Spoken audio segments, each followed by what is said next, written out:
Salve, salve, amigos da ciência em todo o mundo! Muito bem-vindos a mais um episódio aqui do Além da Ciência, o podcast que eu tenho aqui em parceria com o Grupo Primo, e hoje numa versão aqui especialíssima. A gente já fez várias coisas, né, em podcast, mas este aqui é com plateia, pessoal, o que é mais legal ainda, porque iremos usar as perguntas da plateia. Então a plateia aí já se preparem suas perguntas que vocês vão participar. Beleza? Então estamos chegando aqui, hoje tem uma convidada aqui, Karine Lago, muito prazer, muito bem-vinda. O prazer é todo meu, Sacani, muito obrigada pelo convite. Valeu demais estar aqui para a gente trocar essa ideia. Nós vamos falar do quê? O papo aí vai permear aí essa maluquice aí que nós estamos vivendo nesses últimos anos aí, né? De inteligência artificial e tudo mais. Porém, né, como a Karine é até especialista nisso, né? Essa IA que a gente tem hoje, né, que é a tal da IA generativa, que faz sucesso, né? Não tem o que falar. Mas existe uma outra inteligência artificial muito mais antiga, que a gente chama de preditiva ou discriminativa, que se baseia aí no que a Karine, que é especialista, né, que é análise de dados, surgiu, né, até uma área nova, a tal da ciência de dados, né, por conta disso tudo e tal. Então foi uma... E aí depois, quando veio os GPT da vida, os LLMs, né, aí a coisa mudou, né? Muita gente nem sabe, muita gente, pessoal, acha que a inteligência artificial surgiu em 2022. Já começa por aí. Sendo que o Power BI da Microsoft, acho que é de 2014, 15, uma coisa assim. Isso, e o primeiro termo, a primeira vez que foi falado sobre inteligência artificial, esse termo, que ainda era uma teoria, foi, se não me engano, em 1976, em um colégio. 56. 56, isso. No congresso que teve. Foi lá que foi criado a palavra inteligência artificial. Mas ela vem de muito antes. Ela vem da década de 40. Os caras já tinham a ideia de fazer o computador funcionar como o cérebro humano. Foi quando o cara fez o perceptron, que chama, que é uma maneira do computador processar dado como se fosse um neurônio, né? E aí, em 56, criaram esse termo aí. E eu gosto até de falar, que eu tenho falado em minhas palestras, é o seguinte: quem usa o Claude aí? Boa. Vocês sabem quem que foi o Claude? Vocês sabiam que é o nome de uma pessoa, né? Primeiro. Quem não sabia que é o nome de uma pessoa? A maior parte nem sabe que é o nome de uma pessoa. Esse cara era chamado o nome dele, né? Claude Shannon. É um dos caras mais importantes da computação no mundo, desde sempre. Foi esse cara que ele criou um negócio chamado teoria da informação. Teoria da informação, quem programa e tal, usa isso direto. É a base de quem faz curso de programação e coisa e tal. Chama teoria da informação. Quem fez a teoria da informação foi um cara chamado Claude Shannon, que é considerado um dos pais aí da inteligência artificial, e por isso que a Anthropic homenageia ele no tal do Claude lá. Então, ele é um desses caras aí super importantes que tem. Aliás, né, vou dar um spoiler, né? Nós estamos gravando esse programa aqui, mas para vocês aqui que estão aqui na plateia, e para vocês assistirem hoje à noite, vai sair um programa que eu gravei sobre a história da inteligência artificial. Vale muito a pena porque eu passo por esses momentos todos aí. Mas você, Karine, você trabalhou então desde sempre com análise de dados, é isso? Sim, com dados, com no dados. geral. Uhum. Legal. E aí eu vim lá do Excel, depois Power BI da Microsoft, e agora não tem como a gente não ir para inteligência artificial. Tem usado muito na parte de análise de dados? Muito. Tem substituído algumas coisas que eu fazia nesses softwares que eu falei agora, e cada vez mais está sendo automatizado. Então, a gente está agora... A gente passou da era das IAs chat e agora a gente está na IA agêntica, né? Então, esses agentes fazendo as coisas por conta própria e de forma proativa, a análise em si, ela não está sendo mais demandada por mim. Ela está vindo automaticamente por meio desses agentes que proativamente pensam que, para poder tomar uma decisão, eles precisam analisar primeiro os dados antes. Entendi. Como que tá por exemplo, nossa, faz muitos anos que eu não mexo no Excel, viu? Muitos anos mesmo. O Excel incorporou algumas ferramentas de IA lá dentro dele? Já, inclusive tem Cloud lá dentro. Tem o Copilot também da Microsoft, mas o Cloud, como é o top 1 hoje em desenvolvimento, em pesquisa, é muito bom lá dentro. E ele colocaram lá dentro, né? E a Power BI continua, a ferramenta da Microsoft continua. Continua também. As empresas, assim, a gente está vivendo em um mundo, principalmente quem estuda inteligência artificial, é uma bolha que a gente está, inserida, e tem outras pessoas que estão muito defasadas em relação a esse conhecimento. Então, as empresas ainda não estão usando inteligência artificial da forma como nós, que gostamos desse tema e a gente estuda isso, a gente está usando. Então, assim, o que uma empresa precisa? De alta governança e de alta previsibilidade em relação às coisas que vão ser realizadas e analisadas lá dentro, né? Então, quando a gente analisa dados, eu preciso saber exatamente como é que foi aquela fórmula. Então, eu tenho que fazer aquela fórmula agora ainda é assim, mas no futuro essas coisas vão mudar por meio de algumas limitações que a gente pode colocar na IA, que são chamadas também de guardrails. Guardrails, Que é, guardrail, é basicamente, na estrada, quando a gente está dirigindo, tem algumas coisinhas assim, tipo uma cerca, para o carro não cair na ribanceira. É isso, guardrail. Então, a gente consegue limitar desse jeito e cada vez mais, com esse termo, limitando a IA, a gente vai ter, creio eu, um desenvolvimento em relação à análise de dados para que outros ambientes que precisam de uma alta governança também consigam usar ela de uma forma mais extensa. Mas você está falando isso por quê? Porque essas coisas têm que ser auditáveis depois, é isso? Não só auditáveis, como também... É porque, assim, a inteligência artificial é um modelo matemático, né? Isso. Então, assim, ela prevê, se eu falo, isso daqui é uma garrafa, ele prevê tudo que tem garrafa e tudo que se relaciona com garrafa. Então, se eu falar alguma coisa errada nesse prompt, ou vazia, ou superficial, ele pode identificar que eu estou querendo falar de celular e mandar um celular no meio da base de dados. Então, isso é um risco muito grande. Por isso que é importante ter essas limitações. Sim, o guardrail é para isso, é para ela ficar focada naquilo ali que ela Exatamente. Vai, né? Não, eu falo pro pessoal, né, quando tem que usar as IAs, né, quanto mais coisas você colocar, né, eu sou mexo aí com parte de foguete, astronomia e tal, né, você pergunta para IA o que é Plutão, ela fala até hoje que é planeta, e não é, entendeu?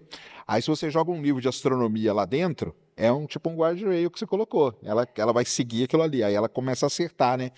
Quando você coloca os guardrails, ela alucina menos, né? E o Plutão é interessante porque a gente sempre soube que Plutão era um planeta. Então tem muita informação gerada, muitos dados gerados que Plutão é um planeta. E a gente descobriu recentemente, entre aspas, que não é. Então, tá vendo aí o modelo matemático? Ele não consegue entender ainda essa importância ou essa diferenciação de uma forma tão perfeita assim. Entendi. Tá. E na parte de análise de dados, mesmo na ciência de dados, está sendo uma revolução, né? Isso aí, né? Mais do que tem em outras áreas, eu acho. Sim, porque a ciência de dados é muito pautada por desenvolvimento, né? Linguagem de programação, principalmente Python. Então, hoje, a gente consegue... Assim, a gente vai mudar a forma como nós estudamos programação, já está mudando. As faculdades ainda não estão atualizadas, mas em breve elas vão estar. Eu programo em Python pra caramba. Mas agora, né? Tem o tal do Vibe Code. Quem faz Vibe Code aí? Até que pouca gente, hein? Bom, era pra ter mais gente fazendo Vibe Code. Você tem medo de fazer Vibe Code, galera? Tenha medo, não. Tem desenvolvedor aí? Tem. E você não faz Vibe Code, né? Você não faz Vibe Code, né? Não, então, os desenvolvedores odeiam. Vocês sabem o que é Vibe Code, galera? Vibe Code você não faz, né? Quem faz é a máquina, né? Você só dirige. Você manda lá, escreve. Nem escreve, não precisa nem escrever hoje, né? Você fala, né? Você fala na linguagem natural. Você fala na linguagem natural e ele sai programando na sua frente. A coisa mais linda do mundo.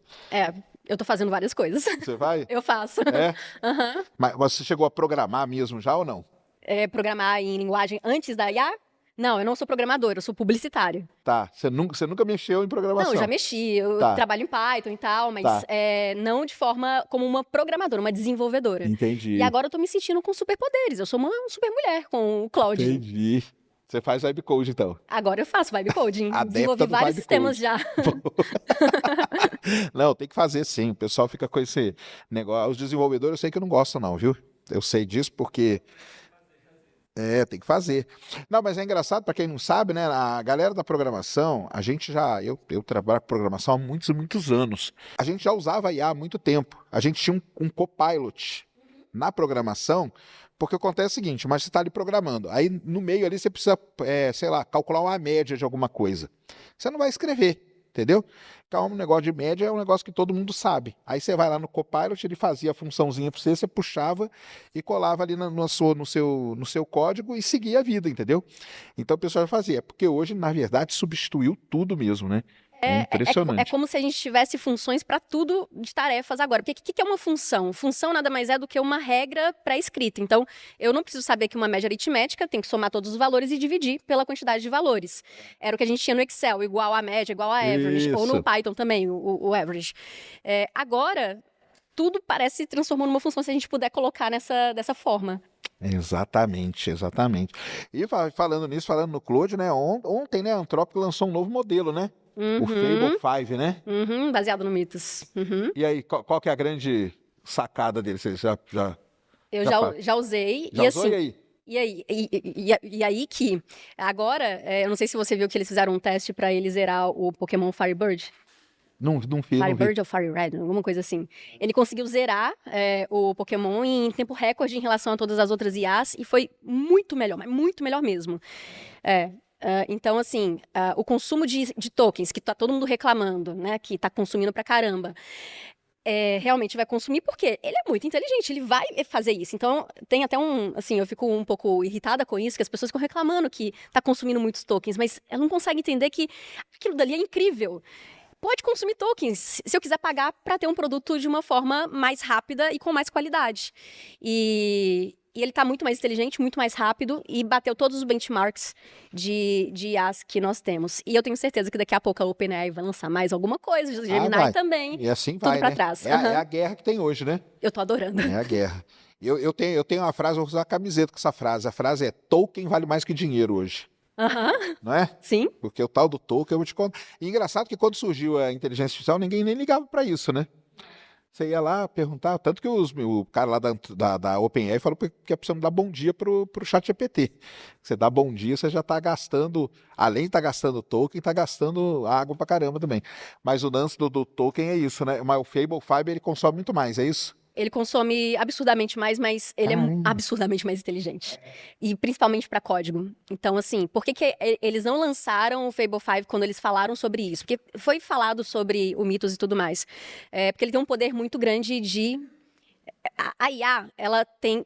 a gente tem um conceito que chama fronteiras irregulares. O que é essa fronteira irregular? Você não consegue controlar totalmente o que ela vai fazer. Então, eu não consigo dizer que a IA não vai fazer algo malicioso com essa fronteira irregular. Então, eles não lançaram o Fable 5 no tempo que eles queriam, que foi quando o Daryl Modey, que é o CEO da Anthropic, falou sobre isso nas redes, porque eles queriam limitar o uso dela para justamente cybersecurity, porque era muito perigoso.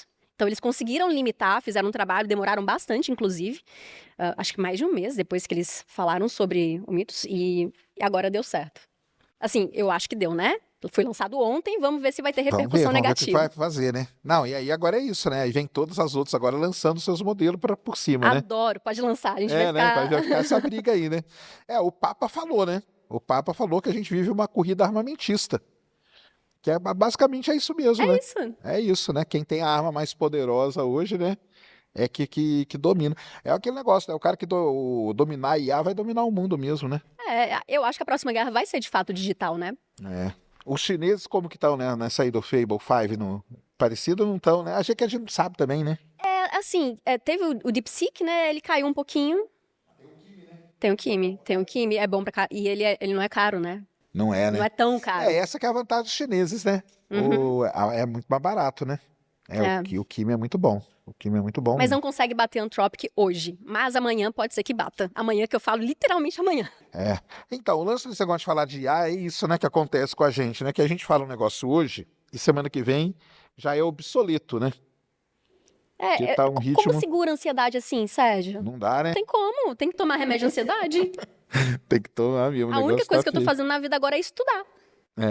Não, é isso mesmo. Não tem como. Muito bem. Perguntas. Quem tem? Vai ter um microfone aqui pra galera? Vai ter. Traga aí.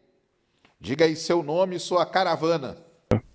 Meu nome é Matheus Rodrigues, sou da turma 4 de administração. Tenho uma pergunta sobre computadores quânticos.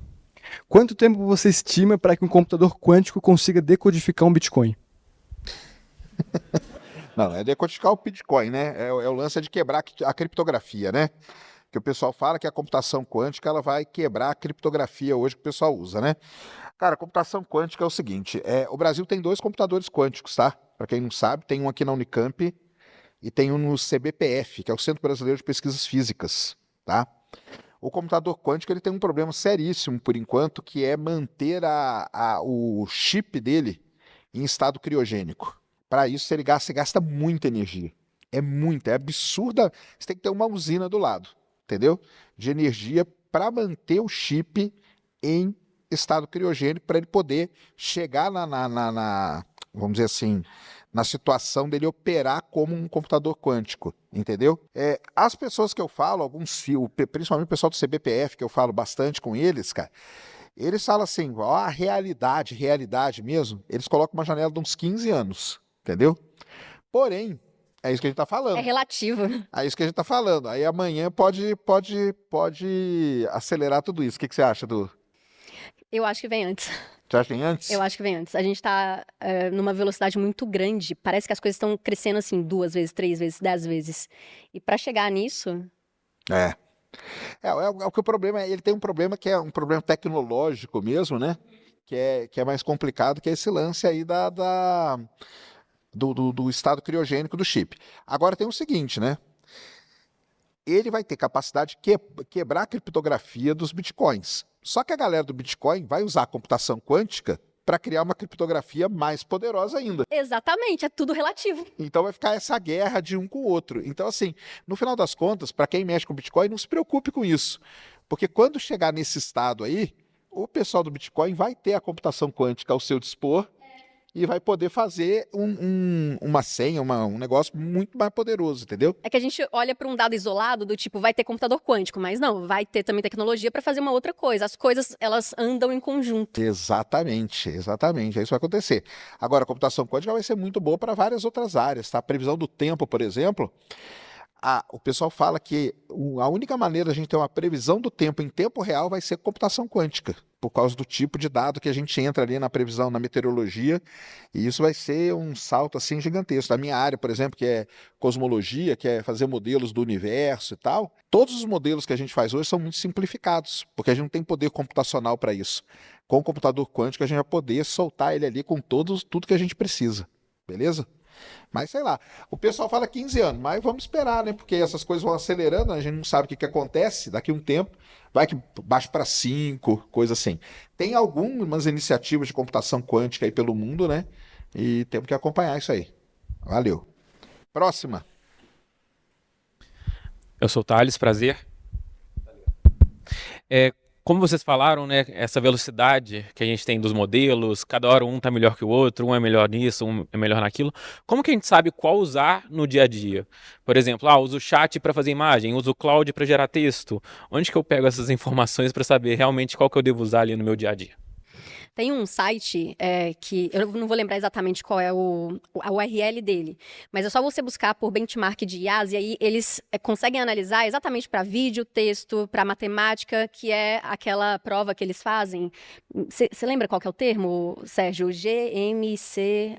Eu não lembro direitinho não, mas eu sei o que é. É uma prova para testar a inteligência e aí o contexto dela em diferentes situações. E aí nesse site você consegue observar isso. E várias pessoas vão fazer vários outros sites em relação a isso. Não é um site oficial de um departamento específico, mas é o mais rápido, digamos assim. Isso aí.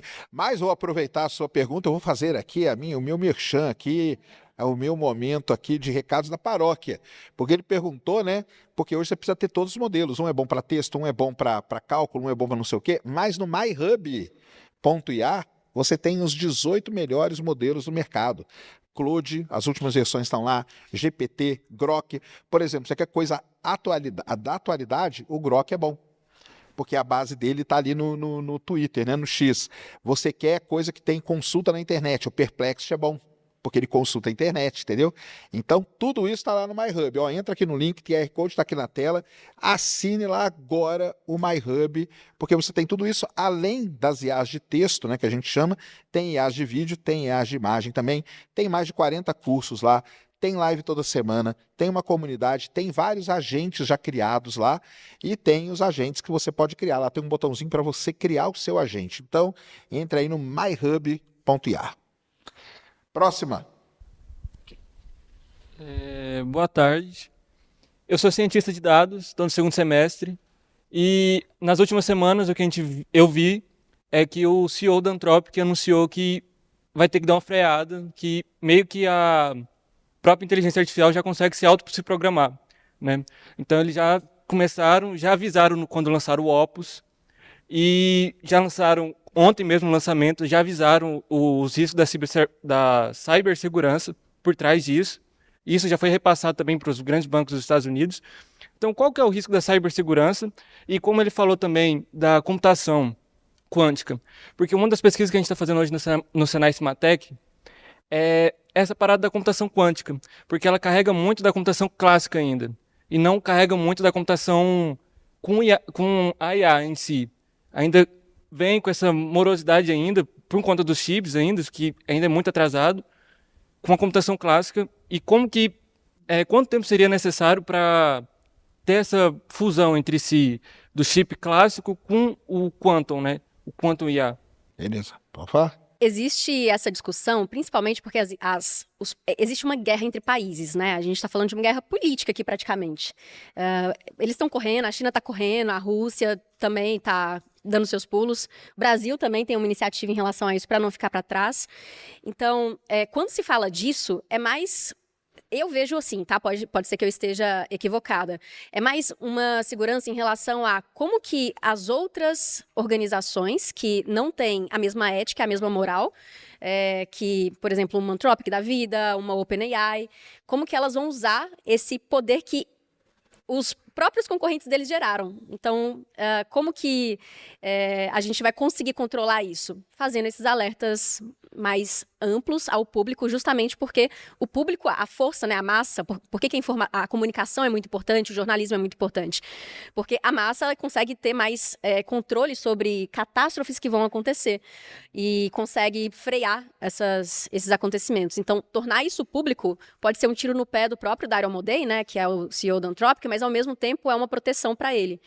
Então, eu vejo que eles fazem isso com esse objetivo. E sobre a outra pergunta, eu acho que a gente sempre pensa em um desenvolvimento e depois o evento desse desenvolvimento. Qual seria esse evento? A gente está com um risco iminente em relação à cibersegurança, em bancos, em bolsa de valores, em tudo mais.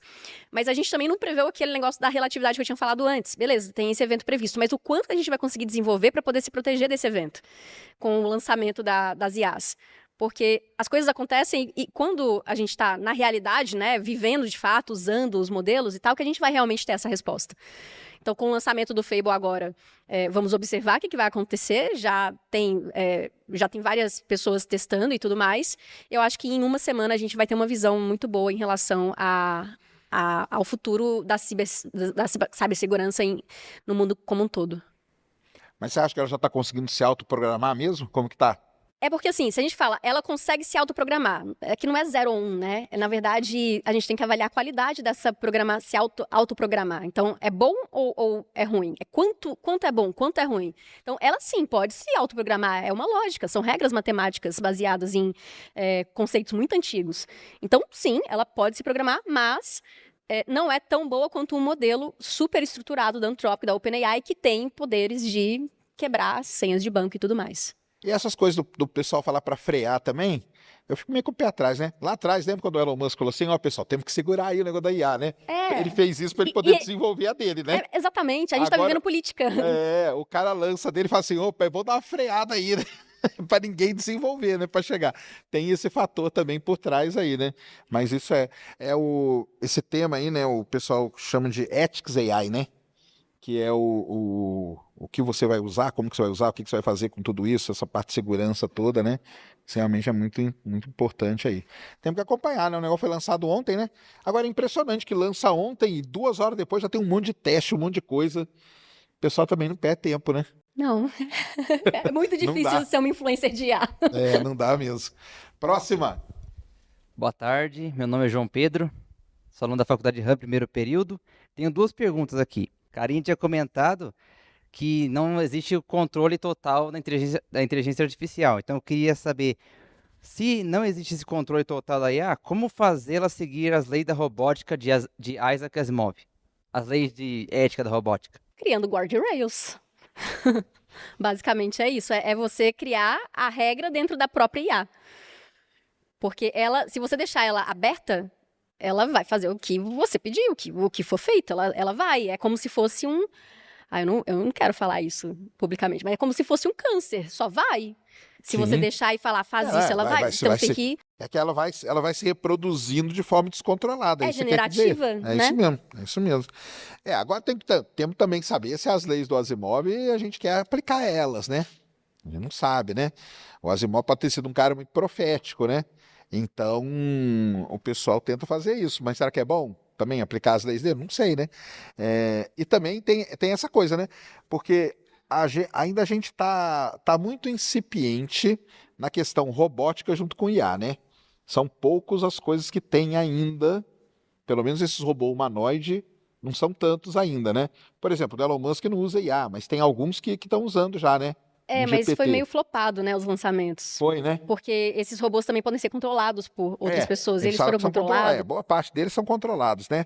Mas o Helix lá, né? Que é eu Uhum. acho que é o mais assim autônomo que tem, e ele usa um GPT, o chat GPT, só que ele usa um chat GPT mais antigo, porque ele tem uma limitação, tem várias coisas ali, né? Então, assim, eu acho que a robótica ainda não chegou no mesmo nível da inteligência artificial, né? Vai chegar ainda, né? Vai chegar principalmente porque a robótica vai envolver muito hardware, né? Vai, tem o hardware Então, no a meio. conexão do software com o hardware é uma ponte que precisa ser reforçada mais. Então, vai demorar um pouquinho. Mas aí, no caso, é só programar as leis do Asimov lá. Qual que era a outra? Sim, a segunda pergunta seria: é possível um computador usar o estado de superposição para decodificação, igual o outro tinha falado? Sobreposição, né? Da quântica, né? Isso. Na verdade, a base da computação quântica é isso, né? Essa é a base da computação quântica, né? Porque o que acontece na quântica, né? É o seguinte, a física quântica ela é baseada no que a gente chama do princípio de incerteza do Heisenberg, né? Então, é assim, tem alguém atrás daquela sala ali? Nesse momento, pode ter, não ter meia pessoa, ter um terço de pessoa, um quinto, um sexto, ter todas as probabilidades que a gente chama, certo? Quando eu for lá do outro lado da sala e ver a pessoa lá, aí acontece um fenômeno que a gente chama colapso da função de onda. E aí o colapso da função de onda faz a gente falar se a pessoa está lá ou não. É o exemplo do gato de Schrödinger, que todo mundo já ouviu falar. Que ele pode, enquanto eu não abrir a caixa, ele pode estar vivo e morto ao mesmo tempo. Entendeu? Por quê? Porque tem todas as possibilidades ali, isso a física quântica que diz. Entendeu? E esse lance aí é o lance da superposição. Sabe? Então, a gente só vai saber o que acontece quando a gente vai lá e mede aquela coisa. Quando mediu, colapsa a função de onda e a gente faz. A computação quântica ela usa dois princípios básicos da física quântica. Um é esse e o outro é o entrelaçamento quântico. Que o entrelaçamento eu posso medir as propriedades de uma partícula e eu sei a propriedade da outra partícula que está distante dela. Entendeu? Se ela tem a mesma origem. Então, a computação quântica usa as duas coisas, sim, e ela vai usar isso. Na verdade, ela já usa isso. São os dois princípios fundamentais que é usado dentro da computação quântica para acelerar. Qual que é o objetivo, né? É acelerar o processamento. Deixar o processamento ultra rápido. Beleza? Próxima. Olá, me chamo Lucas. E a minha pergunta é referente... A gente vê que hoje em dia tem muitas pessoas e empresas utilizando a análise de dados para melhorar a eficiência de processos, aumentando margem e lucratividade. Eu gostaria de saber como anda o mercado em relação a esse fator e entender também quais seriam as diferenças entre o cientista de dados, o analista de dados e o engenheiro de dados. Vamos lá. As empresas, atualmente, elas ainda estão, na minha visão, 5 anos atrás do que a gente realmente está usando hoje. E eu falo isso não de forma negativa, mas de forma protetiva mesmo, porque é bom isso acontecer. A gente vamos supor que tudo isso que a gente está vivendo de IA é um hype, e esse hype é como se fosse algo que acabou de surgir e que precisa de um tempo de maturação para o quê? Para ter realmente a maturidade, aquela curva que tradicionalmente a gente tem de todos os softwares, de todas as coisas que a gente usa. Por exemplo, um medicamento novo é a mesma coisa. Um medicamento a gente só vai ver os resultados dele depois de um tempo, quando tiver várias pessoas usando e tiver um tempo já tendo esses resultados. A mesma coisa vai ser com com a IA. Então, por isso que acontece das empresas hoje ainda estarem defasadas, e aí é esse termo mesmo que eu uso, em relação ao que tem de tecnologia disponível, mas essa tecnologia não está madura o suficiente para ser implantada, por exemplo, rodando uma bolsa de valores. Definitivamente não em todas as camadas. Mesmo porque a gente não sabe quais problemas pode dar, né? Não tem como você pegar o Fable 5 e meter ele para rodar, que a gente não sabe nem o que vai acontecer. Os caras estão rodando coisa de anos atrás, porque aquilo lá já tá bem estabelecido. A gente já sabe todos os problemas que pode dar e tudo, né? Basicamente é isso, né? Basicamente é isso. Então, nós somos entusiastas em relação a esse tema. E esse entusiasmo vai levar depois a especialistas de fato. Então, levar em quanto tempo? Acho que o tempo vai ser muito menor do que a gente tem para a formação de um especialista de fato de outras áreas. Tipo, daqui 2 anos a gente vai realmente ter a IA mais madura. Eu coloquei aqui um chute, tá? Porque não dá para saber realmente, mas é isso. Agora, a outra pergunta sobre a diferença entre cientista, analista e engenheiro de dados. A gente tem que ver, assim, que um alimenta o outro. E eu gosto de fazer uma comparação em relação ao tempo. O analista de dados, ele vê o passado. Então, ele vê o que aconteceu e fala, aconteceu isso. O cientista de dados, ele prevê o futuro. Então, ele vai dizer que vai acontecer isso, isso e isso, baseado nos dados do passado. Então, essa parte se conecta dessa forma. E o engenheiro de dados é o que prepara os dados para que essas duas pessoas e essas duas posições possam usar os dados. Então, é a pessoa mais técnica, que trabalha mais com infra, banco de dados, falando da arquitetura da Microsoft ou da Amazon. Trabalha com o Azure, com a AWS e faz toda a estrutura para que os dados estejam de uma forma organizada, que é chamado de normalização de dados. O que é uma normalização? Cada tabela tem que estar em um estado específico para que BIs, Business Intelligence, softwares como Power BI, Tableau, Qlik, consigam analisar esses dados. Então, quem vai usar Power BI, Tableau e Qlik vai ser o analista de dados. Porque esses softwares, eles mostram muito mais camadas do passado, que é analisar eventos que aconteceram na linearidade que ocorreu em uma empresa ou em um evento. E quem vai usar Python? Eu estou colocando só Python aqui, mas muitas outras linguagens conseguem fazer previsão. O cientista de dados. Não necessariamente o analista não pode usar Python e o cientista não pode usar Power BI, não. Mas, majoritariamente, eles ficam nessas áreas. Show. Próxima. Boa tarde. Eu tenho 2 perguntas. A primeira é: quem vocês acham que vai ser mais poderoso no futuro? Os tecnofeudalistas ou os grandes donos de recursos físicos? E também, vocês conseguem imaginar um cenário onde o tecnofeudalismo também domina os setores perenes, como energia, saneamento? Esse termo tecnofeudalismo, ele surge por quê, né? O avô do Elon Musk, ele criou uma ideia lá no passado chamada de tecnocracia, entendeu? O que é a tecnocracia? Tecnocracia a gente vai colocar no poder pessoas que são capazes de fazer aquele serviço, tá? Que não necessariamente são eleitos pelo povo nem nada disso. E na ideia original, tá? Na ideia original do tecnocracismo, o pessoal até fala assim, que eles são totalmente contra o capitalismo, tá? Porque no tecnocracismo, eles acabam com esse lance de escassez, de demanda, de tudo. Qual que era a ideia do avô do Elon Musk? Era pegar e colocar crédito de energia para as pessoas. Então a gente ia viver baseado em créditos de energia e essa ia ser a vida. Não tem mais dinheiro, não tem que comprar nada, não. O que manda no mundo é energia. Ele falou isso há muitos anos atrás. É avô do Elon Musk, entendeu? E olha só que interessante o que a gente tem hoje, né? A guerra é por quê? Por energia, entendeu?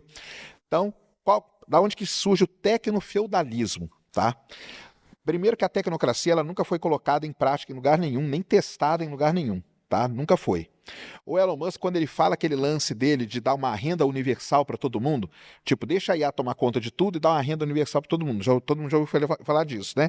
Isso é uma das ideias que ele tem para começar a implantar o que o avô dele surgiu. O pessoal começou a estudar tudo isso e viu que poderia ter um seríssimo problema dentro da tecnocracia, que poderia virar um tecnofeudalismo, que é o que você falou. Entendeu? Porque, no final das contas, quem ia mandar em tudo? 5 pessoas no mundo. Hoje, São 5 ou 6, sei lá, entendeu? É o dono da OpenAI, é o próprio Elon Musk, dono da xAI, é o dono da Anthropic, é o dono da Meta, né? E mais uns 2, 3 e tal. E todo mundo ia ficar ali meio igual era no feudalismo, né? Tinha o cara ali que era o dono de tudo e todo mundo ficava meio só orbitando ele, né? Não era isso? Então, essa que é o medo das pessoas de implantarem o tecnocracismo. Porque quando você vê o tecnocracismo, você pensa em, caramba, é um negócio que faz muito sentido de um ponto de vista, entendeu? Porque eu vou colocar para comandar tal coisa que é a pessoa melhor preparada para aquilo lá. E se ela começar a dar errado o que ela está fazendo, eu tiro ela e coloco o outro no lugar. Tá show de bola isso aí, entendeu? Mas hoje, como a gente tá falando, a gente já falou aqui, quem é que está mandando no mundo? É quem são os donos dos grandes modelos de inteligência artificial. Esses caras é que mandam. Então surgiu esse medo, existe esse medo aí de surgir o tal do tecnofeudalismo e tal. Por isso que a tecnocracia, muito provavelmente, ela nunca vai ser implantada em lugar nenhum. Chegaram a cogitar de pegar algum país aí perdido no meio do nada e colocar ali, mas eu acho que não vai para frente não, tá? E tem tudo a ver com o que você falou do negócio da energia, entendeu? Porque o lance desses caras aí é de renda universal para todo mundo e o que vai controlar o mundo é a energia. Tá? Então, quem acompanha muito o Elon Musk de vez em quando ele fala assim, não, a humanidade tem que virar uma civilização do tipo 2. Alguém já ouviu ele falar isso aí? Já ouviram falar isso? O que é uma civilização do tipo 2? Sabe o que ele está falando? Existe um termo chamado civilização de Kardashev. Tá, o Kardashev foi um cara, Nikolai Kardashev foi um soviético, lá na década de 60, que ele teve a seguinte ideia. Existem civilizações, e a civilização a gente classifica ela pelo quanto de energia que ela consome. Então, se uma civilização consumir toda a energia do planeta, ela é uma civilização do tipo 1, da estrela, tipo 2, e da galáxia, tipo 3. A humanidade, pelas contas que o pessoal faz, é um tipo 0,6 alguma coisa. A gente não consome toda a energia do planeta. Mas o Elon Musk já quer transformar a humanidade numa civilização do tipo 2. Entendeu?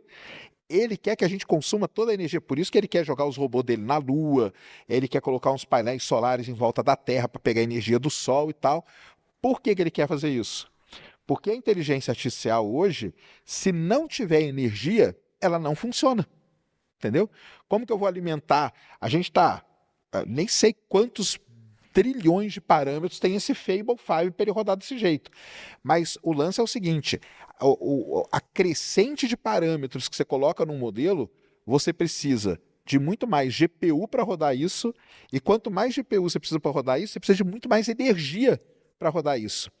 E hoje existe uma ideia que é a seguinte, nós estamos no limite energético, entendeu? Nós chegamos num patamar energético, não tem mais para onde ir. Então, a ideia do Elon Musk é colocar coisa na Lua para pegar energia direto de lá e alimentar servidores para aí você dar um salto energético e aí poder rodar mais as coisas, entendeu? Então, é muito interessante isso, porque o avô do Elon Musk teve essa visão, qual a visão que o cara teve? Há muito tempo atrás, entendeu? E hoje está meio assim. Então, assim, eu acho que não vai rolar. Entendeu? Nem tecnocracia, nem tecnofeudalismo, não vai ter. Eu sei que acho que tem um livro, né, agora, né, que está fazendo baita sucesso, né, que fala, não é isso? Tem muita gente que está lendo o tal do livro do tecnofeudalismo e tal. Mas o negócio é o seguinte, vai ser implantado? Eu acho que não vai, entendeu? Porque tem muita gente que é contra isso, porque tem um medo para isso acontecer. Beleza? Mas tá aí, ó, a gente está num momento da humanidade que poderia ser implantado. Que é o que esqueci o nome dele, acho que é Elon, né? Elon Musk lá, o avô do Elon, bolou. Próxima. Boa tarde, meu nome é Aquiles, sou da turma 4. Vai ser difícil bater a pergunta dos cientistas aí, mas vamos ver. A minha pergunta é o seguinte, eu queria saber a visão de cada um de vocês dois e se vocês concordam entre si quanto à pergunta que eu vou fazer. Vocês acreditam que a IA ela conseguiria, mesmo que de forma num computador ou algo do tipo, como criar um clone realmente de uma pessoa? Ela poderia desenvolver a linha de raciocínio ou algumas coisas que o ser humano naturalmente faz, que hoje a IA não faz. Qual que é a visão de vocês no quesito de a IA criar como se fosse um gêmeo digital de você? Eu não sei se tem alguma coisa que ela nunca poderia, ou se vocês têm uma visão otimista ou pessimista quanto a isso. Eu tô tentando criar o meu. Ele já existe. E aí tem, a gente tem markdowns, né, que são os arquivos .md, que agora tá mudando essa nomenclatura. E aí, dentro desse... Vou explicar um pouquinho mais para trás. Dentro do Cloud Code, a gente consegue colocar estruturas de pasta. Aí você pode colocar essa pasta no seu computador ou então no GitHub. E aí você gerencia essas instruções por meio desses arquivos .md. E aí o meu clone, ele tem uma separação do que é a minha alma. Então, eu produzo muito conteúdo na internet, já escrevi 3 livros, e então isso daí é mais fácil no nosso caso, né, Sérgio, porque a gente tem muito conteúdo produzido. Não que isso seja 100% do que nós somos, que não é. Mas é 100% do que nós precisamos ser para atuar do jeito que a gente atua hoje na internet. Então, ele conseguiu rastrear tudo isso e criou esse arquivo de Soul, alguns propósitos que eu tenho de vida, ética, moral, e ele foi bem filosófico nessa criação. Esse modelo que eu peguei é um modelo que eu busquei do GitHub. Eu não vou lembrar agora exatamente o nome de quem foi que criou, mas eu já tenho um clone que ele consegue falar exatamente como eu falo. Então, meus roteiros hoje, eles são muito bem estruturados, porque ele tem esses arquivos lá, e são arquivos gigantes. Tipo, se a gente for colocar em páginas, sei lá, mais de 1 milhão de páginas escritas sobre mim. Então, é possível, mas a gente sempre vai ter aquela barreira dos dados, né? Que é a base de tudo. O quanto de dados sobre você consegue externalizar. Então, a gente externaliza muito porque está gravado aqui, agora, por exemplo. Mas o quanto de você vai conseguir colocar para fora. E isso é muito processo, por exemplo, nem na terapia a gente consegue fazer isso, porque tem muita coisa inconsciente que a gente age de forma automática. Como é que vai realmente atuar? Então, assim, tem como fazer, na minha visão, mas de forma parcial. Ah, não, isso é verdade mesmo, né? Hoje tem, né? Hoje o pessoal você coloca ali, você coloca para responder um e-mail como se fosse você, né? E aí a gente volta lá no Turing, né, cara? O Turing ele falou em 1950 que em 50 anos, 70% das pessoas não iam saber se está conversando com uma máquina ou com um ser humano, né? E hoje está mais, se brincar, está mais até que 70%, hein? Se brincar, está mais. Mas não, isso aí que ela falou, isso aí dá para fazer tranquilamente. Agora, existe uma coisa, né, que é a parte orgânica da parada, né? Então, assim, a parte orgânica, eu acho que não tem como. O que eu falo pro pessoal é o seguinte, eu não acredito, tá, que um computador, um dia, ele vai se ligar sozinho e vai fazer, por exemplo, o que o Stan Lee fez, entendeu? Eu vou criar um personagem que é um ser humano, que foi picado por uma aranha, e a partir daquele momento ele começa a ter poderes de aranha, entendeu? E eu vou criar um vilão que nunca vai querer matar o Homem-Aranha, mas eu vou matar só quem o cara ama, porque eu vou atingir ele melhor dessa maneira, entendeu? Eu acho que uma máquina se ligar sozinha e criar algo assim, estou falando sozinha do zero total, sem nenhuma interferência humana, eu acho que isso não vai acontecer nunca. Tá? Posso estar totalmente enganado, Tomara, né? mas eu acho que não vai acontecer. Agora, o que pode acontecer cara, tá aqui, ó, toda a obra do Stan Lee, entendeu? Com base na obra dele, assim, cria um novo herói e tal, não sei o quê. Aí eu acho que isso aí é tranquilo, isso aí é facílimo de fazer. Até uma pergunta que eu queria fazer é Karina, né?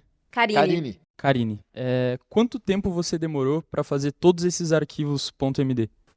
Eu uso o processo de aprendizado de máquina. Então, assim, para criar, que é o fato só de criar, ter os arquivos, foi uma tarde, foi bem rápido. Porque ele conseguiu ler as informações e eu usei o máximo de esforço dentro do Cloud Code. Então, foi rápido. Só que aí que tá a parte que as pessoas, normalmente, elas não entenderam ainda da IA. Que ela aprende com você. Então, você tem que retroalimentar ela.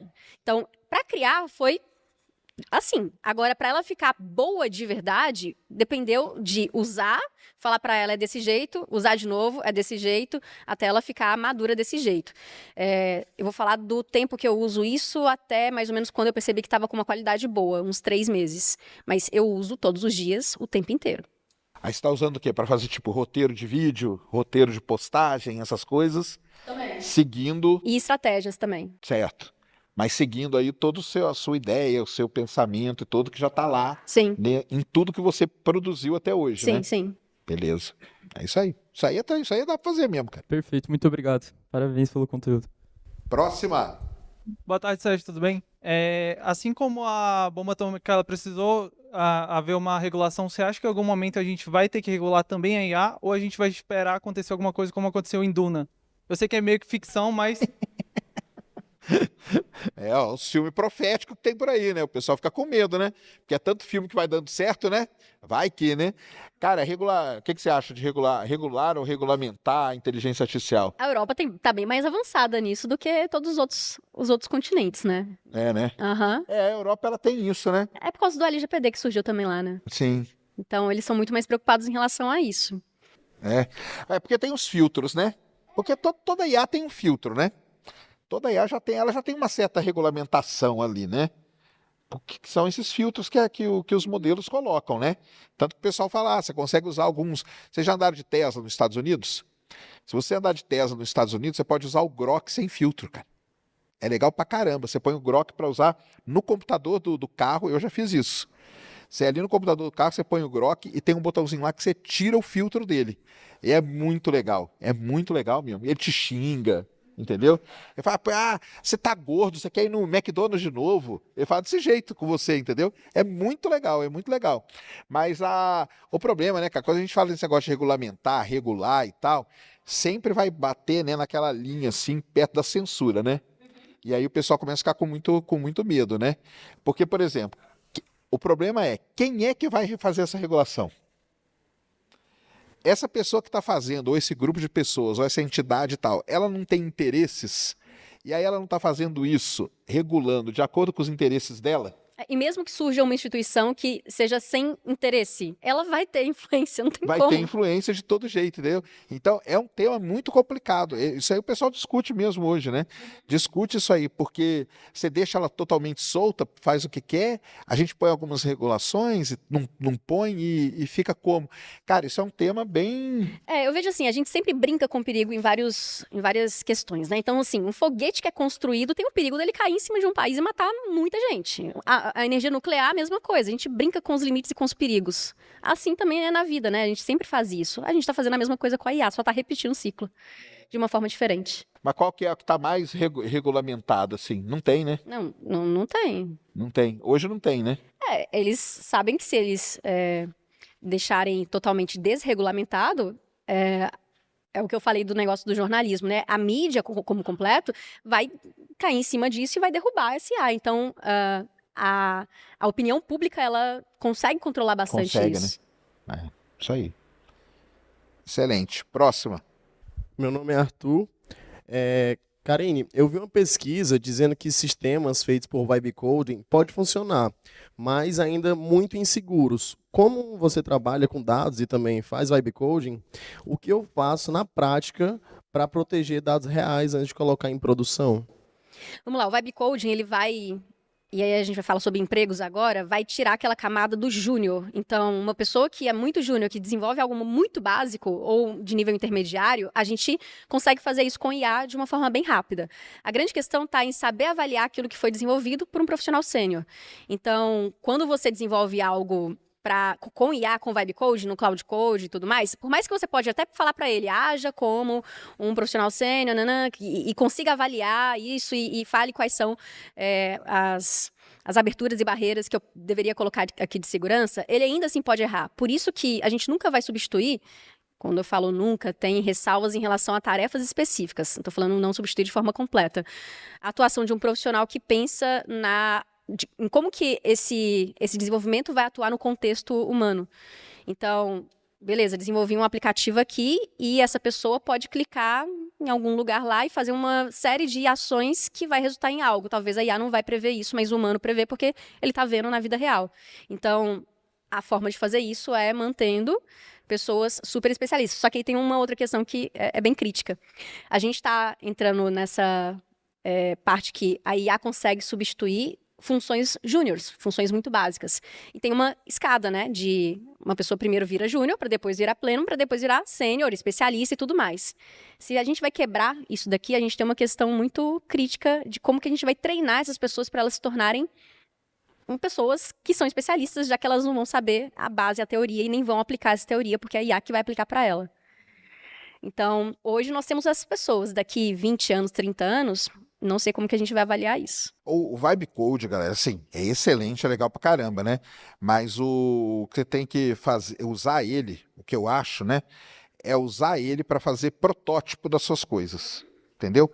Para prototipar, ele é excelente, porque aí qualquer pessoa pode fazer mesmo, certo? Agora, você não pode pegar ele e jogar ele na produção da parada, entendeu?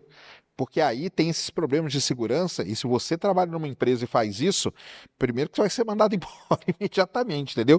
O lance é o seguinte, você é de uma determinada área, você faz através de Vibe Code, você faz o protótipo daquilo ali, apresenta, tal, não sei o quê. Pô, ficou legal? Aí você passa para a galera da segurança, eles vão pegar aquilo lá que você fez, prototipado, e aí eles vão refazer aquilo lá, colocando todas as coisas de segurança, de permissões e tudo mais, entendeu? É o jeito mais, eu acho, né, pelo menos, que é o jeito mais correto de fazer, seria desse jeito. É que muita gente hoje quer pegar, fez o Vibe Code e já jogaram, aí você está colocando deixando vulnerável muita coisa, né? Eu estava no Microsoft Build na semana passada em São Francisco e estava falando com os engenheiros da Microsoft lá e eles falaram algo que eu fiquei bem assustada, que eles não estão mais programando como eles programavam antes. Tipo, eles não estão pegando... 95% do código é escrito por IA. Então, o que eles estão fazendo é... Os 5% que eles desenvolvem é o ajuste. Então, estou ajustando aqui, mas já está sendo gerado tudo por IA. Então, esses especialistas são muito importantes. Mas, no futuro, isso daí vai ser um problema. Vai ser um problema, né? Porque você tirou uma camada daqui da parada, né? Esses especialistas vão aposentar. Então, como é que a gente vai passar essa informação, né, sem a prática? Exatamente. É isso aí.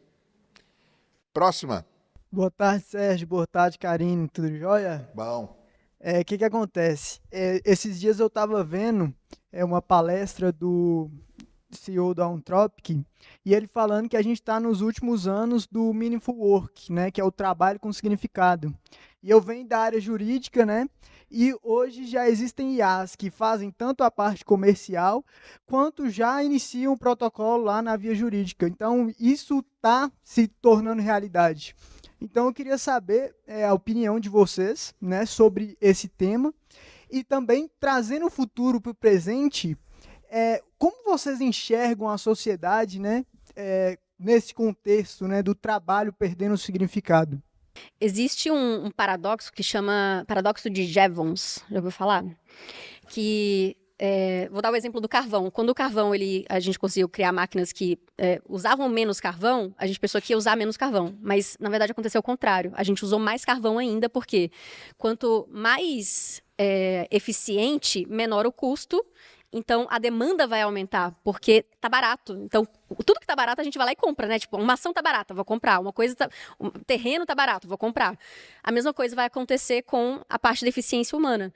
E o que vai, de fato, acontecer, e isso daí é certeza, é que os cargos, eles vão se transformar. Então, hoje a gente tem um analista financeiro, um advogado, os cargos, eles vão se transformar. Não que a IA vai substituir esse cargo, a IA substitui tarefas desse cargo, não por completo. Então, a gente vai ter uma mudança do mercado de trabalho e esse sentido de significância e de meaningful, né?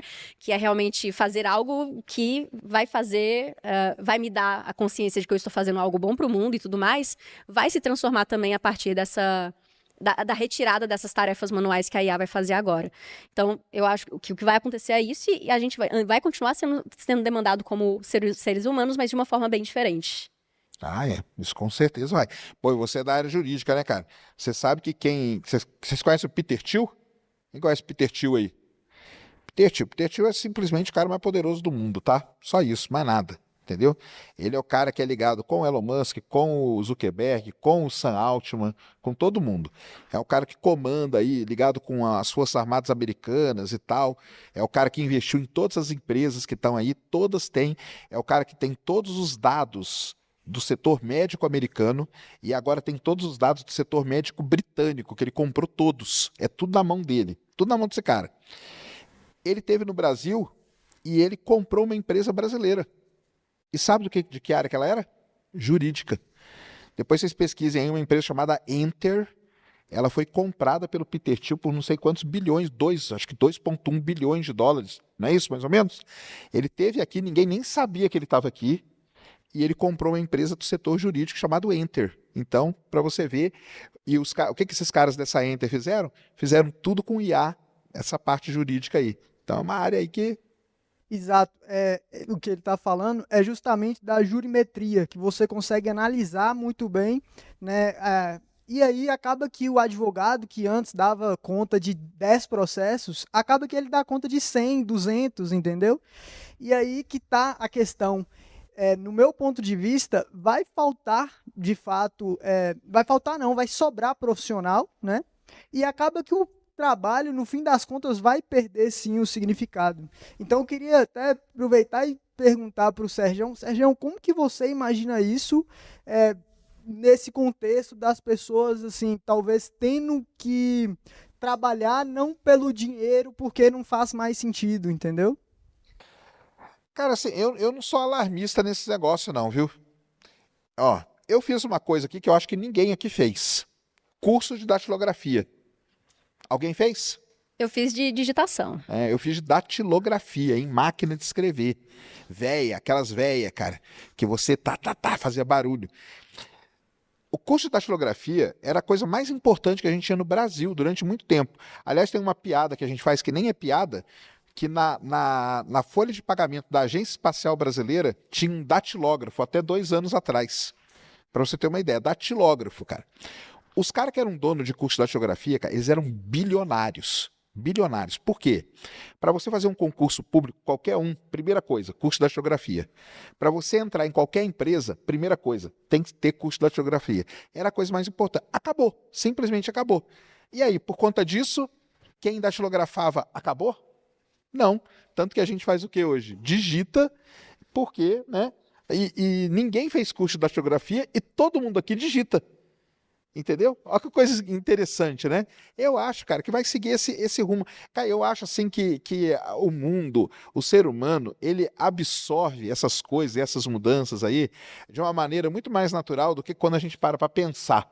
A gente sempre pensa na coisa alarmista. Pô, acabou tudo, agora ninguém faz mais nada, o computador... Não é assim, cara, entendeu? Não é assim, porque vai chegar uma hora que vai precisar de um especialista para ver aquela coisa. Aí o especialista para ver a outra, o outro para ver a outra, o outro. Na hora que você vê, você fala assim, cara, tem um pessoal que analisa esse negócio de inteligência artificial de um outro parâmetro. Eles falam assim, muita gente fala que vai acabar com muitos empregos, mas eu nunca vi ninguém falar a quantidade de novos empregos que vão ser criados. Tem um estudo de Stanford, que eles são muito bons nisso, que eles falam que vão criar 300 milhões de novos empregos, principalmente na parte latifundiária e de energia. Entendeu? Então vai aparecer isso aí. Então, assim, eu não sou um cara muito alarmista, não. Eu acho que essa vai continuar, entendeu? E as mudanças, elas vão sendo absorvidas pela humanidade de maneira muito natural, cara. O ser humano, ele é muito capaz de se adaptar, né? Foi por isso que a gente sobreviveu até hoje. Tamo aí e vai se adaptando. Não, aí surgiu a internet. Pô, agora acabou, cara. Acabou nada. Tudo mesmo, entendeu? Pô, agora não sei o quê. Agora surge a IA. Nossa, vai acabar o mundo. Gera mais demanda. Gera muito mais demanda. Muito mais. Então, eu acho que vai para uma coisa mais natural, entendeu? Eu sou Davi, da 4ª turma da Faculdade Hub, e o que eu queria perguntar tem muito a ver com a pergunta do colega aí, que é quais vocês acham que vão ser as principais mudanças no mercado financeiro, no mercado de trabalho, daqui para frente com a implementação da IA agora, quais profissões vão se beneficiar, quais vão deixar de existir, quais não vão mudar muita coisa. A principal mudança está nos níveis mais básicos de conhecimento e de experiência. Então, juniores, eles vão ter que se transformar e aí o mercado vai se adaptar. A gente ainda não tem essa adaptação porque as empresas estão muito defasadas em relação à IA ainda, mas essa camada do nível dessa escadinha daí, ela vai se transformar, a gente vai ter novos termos surgindo. E então, esse é o principal gargalo que a gente tem para absorver a partir da implantação da IA nas empresas, depois que a governança puder ser bem controlada. Agora, sobre os cargos que vão mais se beneficiar, está principalmente voltado para cargos que envolvem criatividade, cognição humana mesmo, que não pode ser substituída por IA. E aí, sabe aquela... Eu vi um termo muito engraçado em uma das Harvard Reviews, a revista, que aquelas reuniões que nós não gostamos de ir, então as pessoas que não gostam de ir em reuniões, na verdade, isso daí vai ser o mais valorizado, porque o que é uma reunião? É uma junção de vários processos para que tudo aconteça, né? Então você está comunicando com o ambiente externo para que um projeto saia e tudo se resolve. Então, as capacidades comportamentais vão cada vez mais ser exigidas e as capacidades técnicas, que seria, tipo, decorar fórmulas e funções no Python, ou no Excel, ou no Power BI, vão ser cada vez menos exigidas, porque a IA vai fazer isso. Então, o que a gente tem que fazer agora? Nos preparar comportamentalmente para ser essa pessoa que vai saber comunicar. Porque esse é um grande gargalo que a gente tem das pessoas hoje em dia. É a comunicação, de fato, com outras pessoas para criar esses elos que vão formar projetos e tirar eles do papel e fazer sucesso nas empresas. E vamos seguir a dica aí da Karine. Ela está falando que as empresas estão defasadas. Então é a hora de você se preparar para quando elas chegarem num determinado nível, você já está ali, né? Cara, eu sempre falei isso, cara, desde o primeiro dia que surgiu esse papo aí desse negócio de IA que vai acabar com tudo, eu sempre falei, cara, você não vai perder o emprego para IA, você vai perder o emprego para outra pessoa que sabe usar bem a inteligência artificial. Porque eu falo, pra vocês pegarem aí meus programas, desde o primeiro dia eu falo, cara, você tem duas opções. Você pode ficar sentado reclamando, pô, vai acabar tudo, acabou o mundo, é fim de tudo e tal. Ou você pega e vai aprender. Porque se você aprender, quando as empresas que têm essa defasagem mesmo natural do processo, quando elas chegarem, você está preparado para assumir dali para frente com eles, entendeu? Então é nessa linha aí. Cara, desde que o mundo é mundo, cara, empregos vão desaparecendo, outros vão surgindo, e eu sei lá, que um dia alguém vai fazer um estudo para ver, que eu acho que na média esse negócio fica no 0 a 0, sabe? Se a gente for ver as revoluções que aconteceram, né, desde as revoluções industriais, da internet, e agora a gente está na revolução da IA, sempre coisas saem e novas coisas entram. E então, novas coisas. Aí vai da pessoa, né, tá preparada, a pessoa, né, querer se preparar para aquilo também, entendeu? E não vai ser todo mundo que vai querer também, vai ter a galera que vai querer se acomodar. Aí é chance de quem quer se preparar assumir determinadas posições. Então, eu acho que tem que ser por aí, cara. Vai aprender, vai estudar, entendeu? Vai desenvolver, o pessoal chama de soft skills, né? Que é isso de se comunicar, de conversar, porque isso aí que a Karine falou é verdade, né? Toda a parte cognitiva de criatividade, né? Isso ainda vai pertencer ao ser humano, né? tanto que você pode forçar a criatividade no IA, né? Que é a temperatura dela. Isso. Então, se você fala, você não vai ser nada criativo, ele vai seguir à risca uma regra, beleza. Aí você fala, seja muito criativo, ele começa a alucinar. Começa a falar coisa que a gente nunca falaria, porque não tem ainda esse negócio que é da essência humana. Esse negócio de temperatura aqui, só fazer um parênteses, né? Eu tenho um fato histórico na internet. Eu fui o primeiro podcast a usar lá no meu antigo podcast, lá do Sem Fim, eu e o Kenão. Conhece o Kenão? Kenneth Correia? Sei. Então, nós usamos pela primeira vez ao vivo o ChatGPT, que era antes do 3.5. Caramba! Que ele tinha do lado aqui toda a parametrização. E um dos parâmetros da inteligência artificial é a tal da temperatura. Então, se você deixa ela muito alta, você pergunta qualquer coisa, ela fica maluca da vida.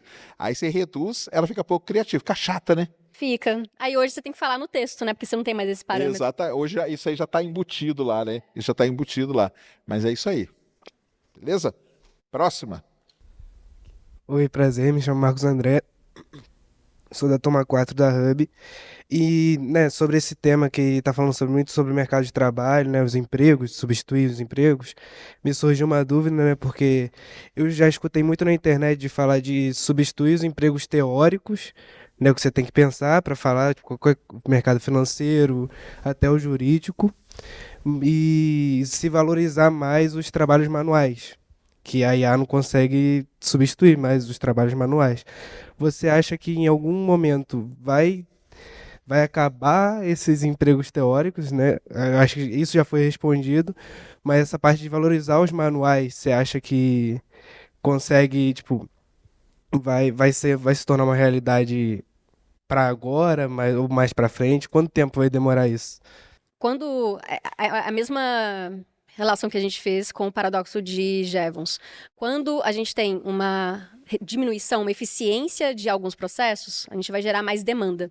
E essa nova geração de demanda automaticamente vai demandar do mundo real. Então, trabalhos manuais que um IA não pode substituir, não vou saber elencar aqui agora, mas se você vai conseguir gerar mais fome das pessoas em ter coisas, participar de coisas, porque coisas novas vão surgir. Eu tô falando coisas propositalmente porque a gente não consegue colocar um nome para isso agora.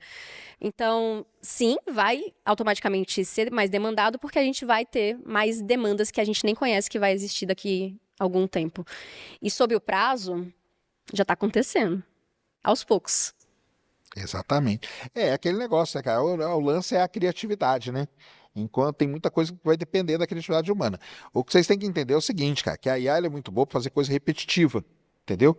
E com padrão, né? Isso, coisa que tem um padrão e coisa que é repetitiva, a IA faz uma maravilha e faz muito melhor que o ser humano, cara.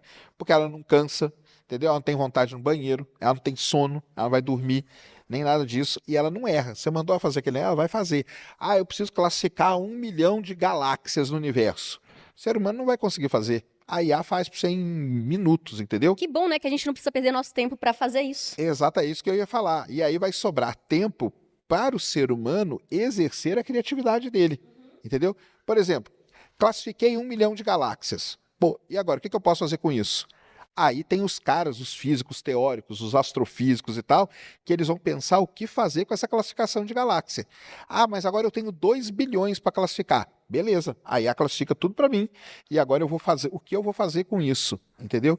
Então vai acabar sobrando mais tempo para a gente exercer a criatividade nossa, né? Sim, e aí, juntando com um pouquinho da pergunta que estava falando sobre o Meaningful Work, eu não sei, mas a gente pode ver uma nova era, porque a arte caiu um pouco em relação ao que a gente via em Roma, na Grécia, né? A gente pode ter uma transformação disso, não sei, tô chutando aqui. A arte pode ser mais valorizada no futuro, porque a IA não consegue gerar uma arte como um ser humano gera, porque é padrão. É sem graça uma arte gerada por IA. Porque eu sei o que tem ali atrás, a gente consegue ter uma previsibilidade. Agora o ser humano, completamente aleatório, e aí que tá a beleza da vida. Aí que tá, exatamente. Próxima. Boa tarde, Sérgio. Boa tarde, Karine. Tudo bem? Eu sou o Davi, sou da 4ª turma de administração.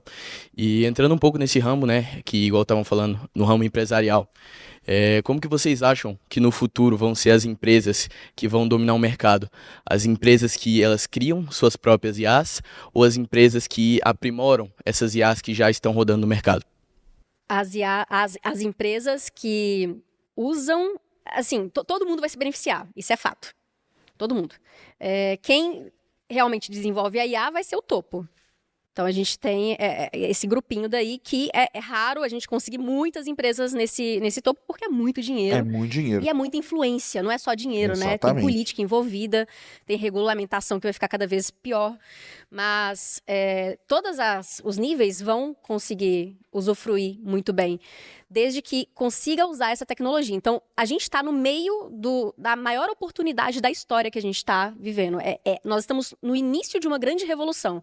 Assim como na Revolução Industrial, que surgiram várias máquinas, as pessoas que entenderem que nós estamos nesse nível e nesse ponto histórico e atuarem agora, nesse intervalo de tempo, vão se beneficiar melhor no futuro. Então, eu nem digo sobre desenvolver IA ou usar IA, mas sim entender qual é esse intervalo de tempo e usar esse tempo a favor agora, porque o momento ele vai passar.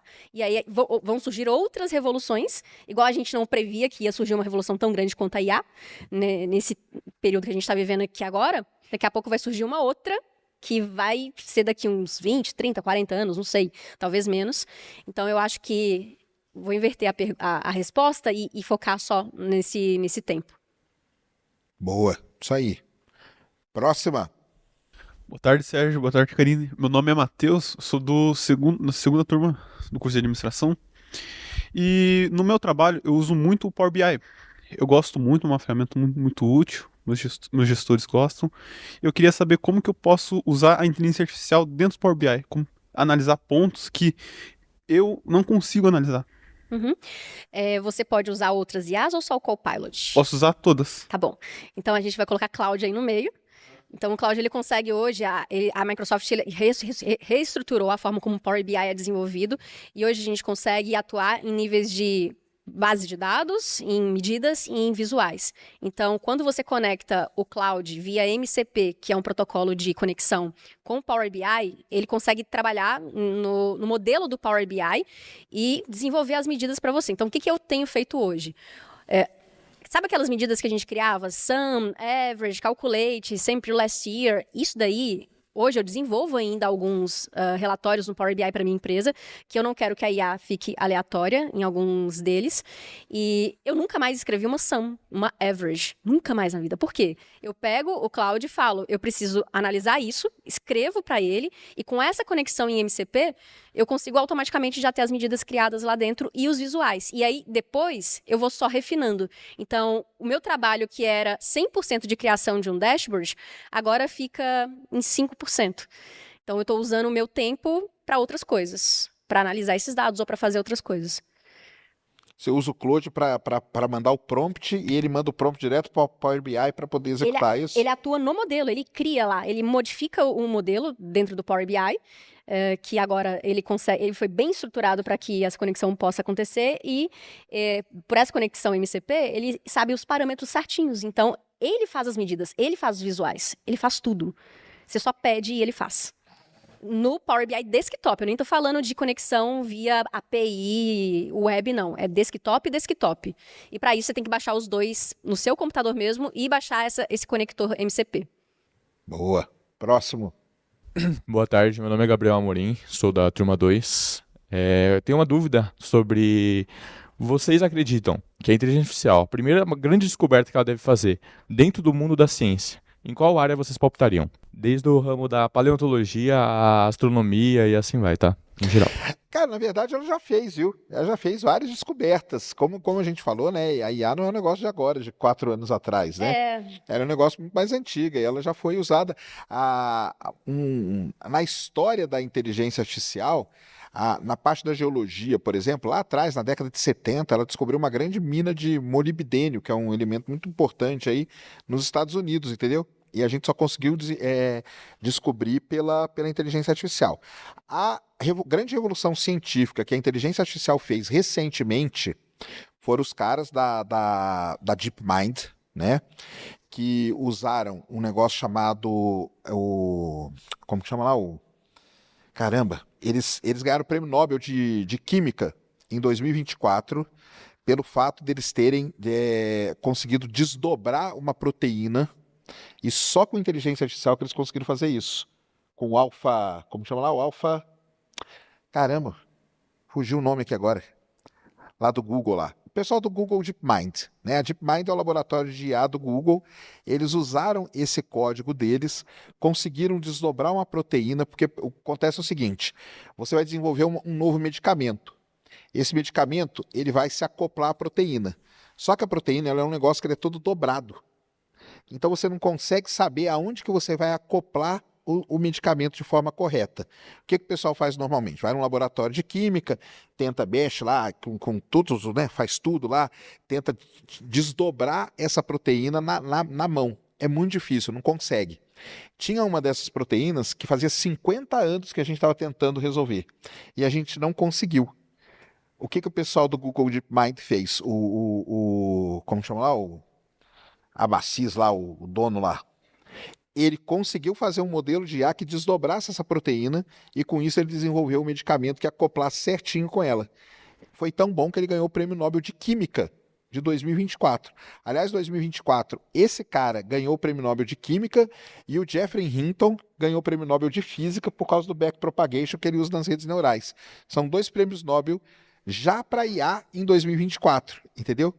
E esse cara aí da Google, o que ele falou agora, não tem nem um mês, que ele vai jogar mais de 2 bilhões de dólares nas empresas, e o que ele falou foi o seguinte, ele falou que no período de no máximo 2 anos, nós vamos ter todas as doenças resolvidas por IA.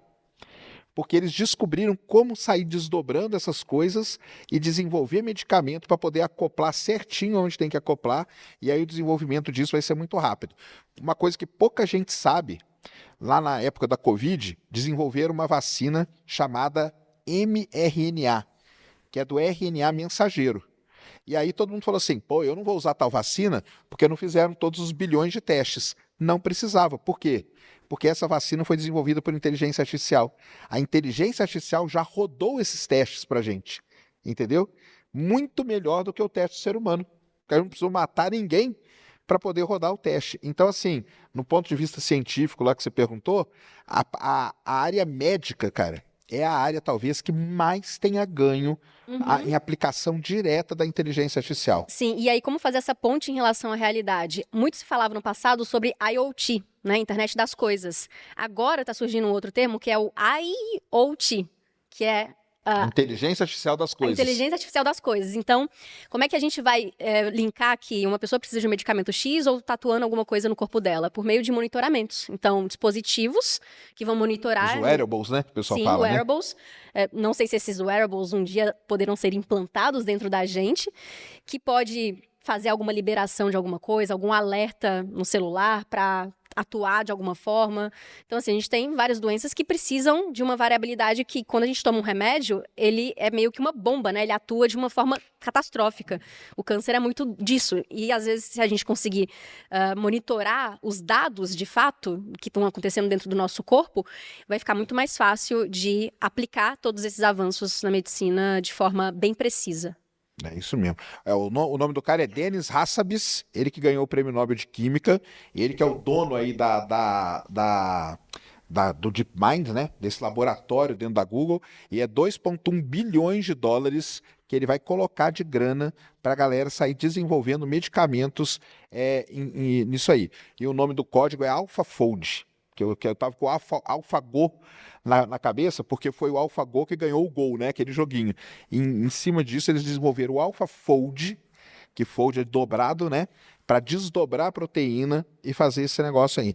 Então é a área que vai mais ter. E não é à toa que o tal do Peter Thiel, ele tem todos os dados médicos, tanto dos Estados Unidos como do Reino Unido. Por quê? Porque ele sabe que é aí que vai ser muita grana. Vai ganhar muito dinheiro. É muita grana, cara, porque todo mundo quer saber da saúde, né? Saúde é meio que em primeiro lugar, né? É a razão da vida, né? Tipo, eu quero viver mais. Exatamente, ué. Não adianta nada ter tudo isso, você não tem saúde. E aí os caras pegam o quê?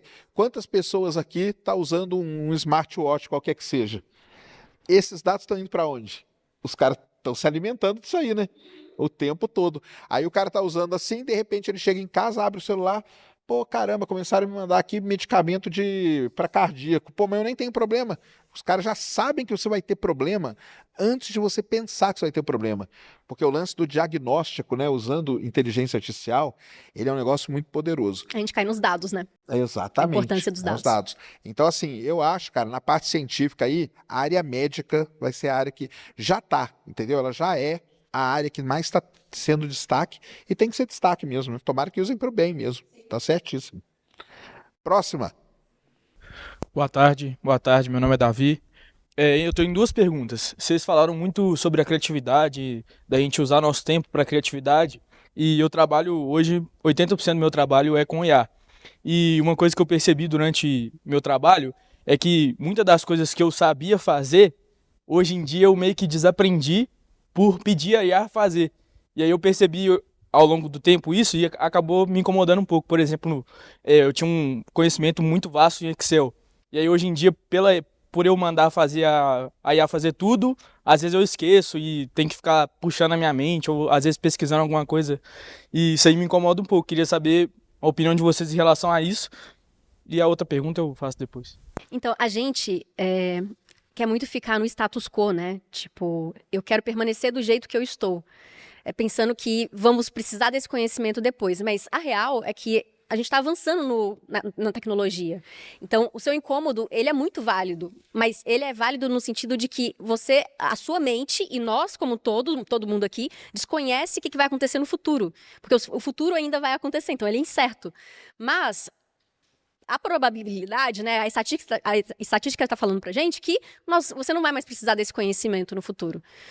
Você vai ter que usar de fato o que você é insubstituível por uma máquina. Então deixa a máquina fazer aquilo que ela pode substituir para você fazer outras coisas que vão dar mais sentido do que simplesmente ficar escrevendo uma fórmula no Excel, igual eu, que parei de usar, de fazer fórmulas no Power BI, porque não faz mais sentido eu ficar escrevendo uma soma. Não faz. Eu perder meu tempo para isso.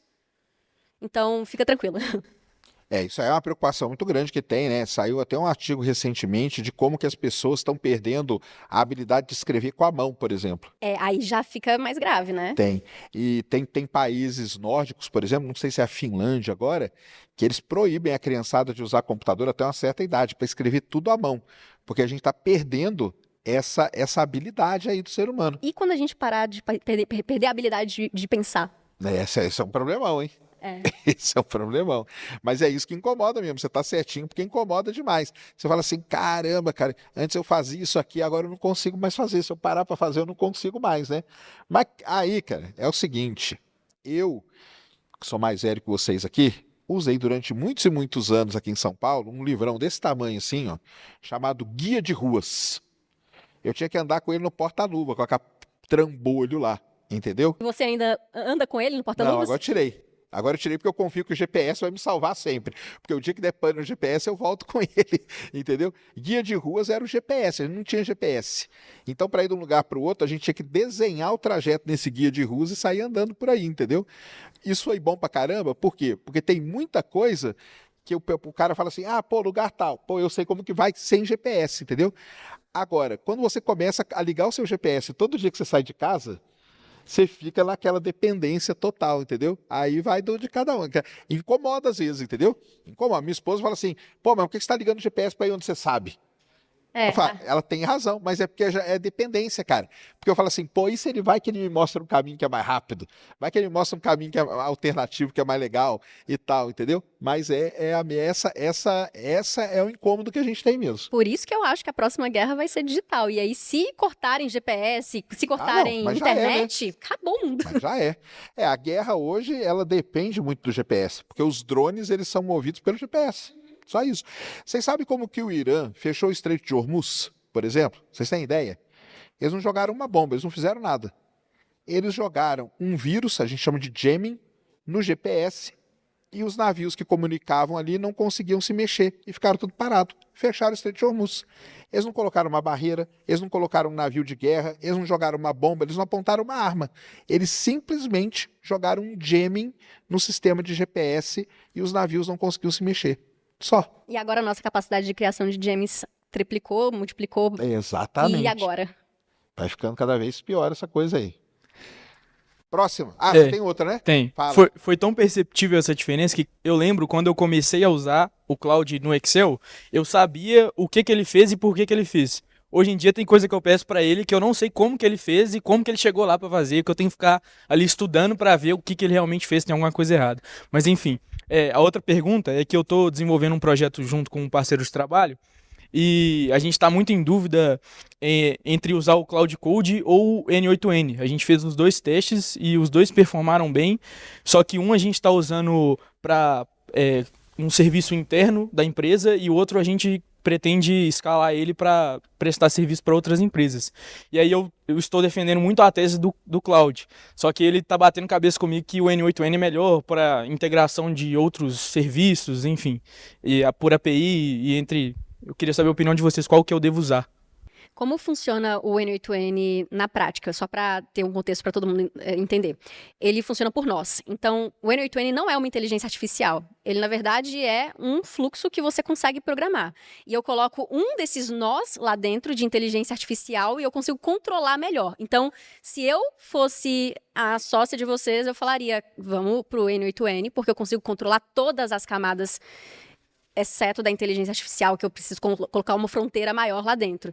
Então, a automação completa, inicialmente, eu permaneceria no N8N pela necessidade de controle, porque eu vou gostar desse controle, nós humanos gostamos disso. Mas, mais para frente, a gente vai ter cada vez mais desenvolvida essa parte, que é os guardrails, para você usar só IA em todas as camadas. Só que eu acho que a gente ainda não chegou nessa maturidade. Entendi. Obrigado. Mas você acha que esses aplicativos de conexão, assim, eles estão meio com os dias contados, então, ou não? Não com dias contados, eles vão ser transformados, né? Porque hoje você já consegue criar os fluxos dentro do N8N tudo com IA, nativo dele. Entendi. Então, vão ser transformados em outras coisas. Beleza. Próxima. Vamos lá, última pergunta, ó.